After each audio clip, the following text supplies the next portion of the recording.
there seems to be at least a higher level strategy that is in place to sort of slowly address these core issues. And these are not the issues of IMF. These are our issues, our national issues. So we have to collectively resolve these issues. The question really is that whatever steps we take at this point in time, are they comprehensive enough, and are they sustainable? And unfortunately, the answer to both, historically speaking, has been that a lot of good steps actually are taken, but they don't remain sustainable.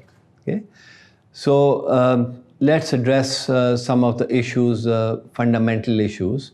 If you talk about the fiscal side, so some of the steps in terms of the privatization of SOEs, I think it's really a welcome step. Similarly, the reforms on the taxation side, the separation of the regulatory side from the collection side, I think again it's a step which is fundamentally correct. But then would we be able to basically widen the next tax net? Would we be able to tax the merchants? Would we be able to tax the agri side, the real estate side?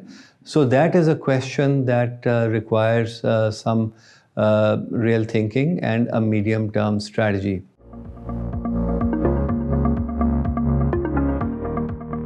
The fundamental issue is the gap between the imports and the exports.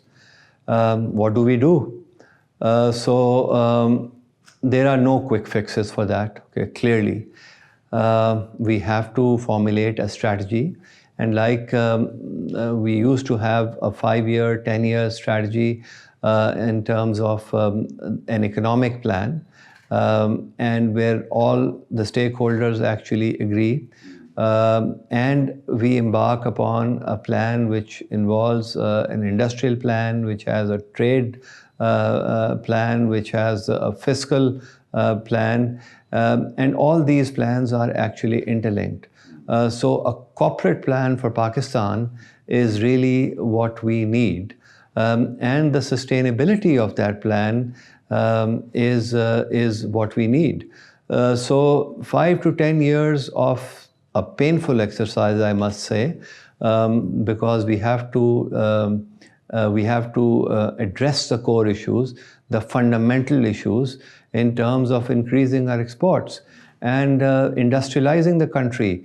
Because these 230 million people, where do we take them? We have to retool them.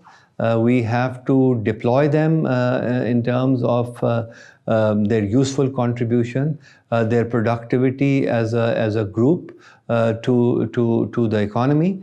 We have to really ensure that. And I think what most of the people don't talk about is the import substitution part. So we really have to focus on that. In the last 25, 30 years, unfortunately, Pakistan has really become, it's a trade-based economy. So it doesn't work that way, because if you have 230 million people and if everything is imported, then we just cannot survive.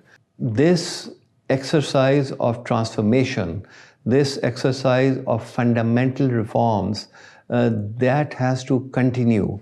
And only if that continues, then we are going to move to 5-6% on a sustainable basis.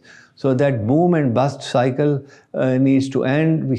We start growing at 4-5-6%, and then we go bust because of our foreign exchange requirements. So that cycle really has to stop. In our journey as a nation, I think the next 5 years or 10 years are absolutely critical if we really want to be in that league of emerging economies. And it's not that difficult for us. If you remember, we were a part of the Goldman Sachs N11. We were really at the top after BRICS. So it will require a bit of an effort or a bit of pain for sure. Okay, and I think we will all need to face it together. But as long as a strategy is in place, a sustainable strategy is in place, which should involve all the stakeholders. So it's not going to be the government, or it's not going to be the IMF only, which is going to basically decide on our strategy. It has to be all the stakeholders. And remember, I mean, investment at home is the most important thing, because that will encourage FDI as well. So the stakeholders, the industrialists of Pakistan, who are carrying forward this economic agenda, they need to be engaged.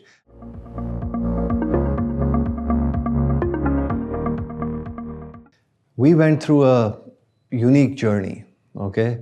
At one end, it was comprehensive planning, and we did make a corporate plan that how do we want to convert the people, the processes, the procedures, the technology, the customers, products. There's so many things, okay? So it was a massive plan where we embarked upon that plan. It took us about 5-6 years, and there are absolutely a lot of learning points in that. But at the second, on the other side, I would say, we called it as a journey of faith and belief as well. If we call it a journey of faith and belief, then you really have to sort of believe from within. And I'm talking about, the leadership in any institution, any financial institution. So it has to be the board, it has to be the top management, and all the way down to the branches. It is more than anything else during this transformation, it was the mindset conversion. Mindset conversion of 8,000-9,000 people who actually got together and they said that we're going to make it happen.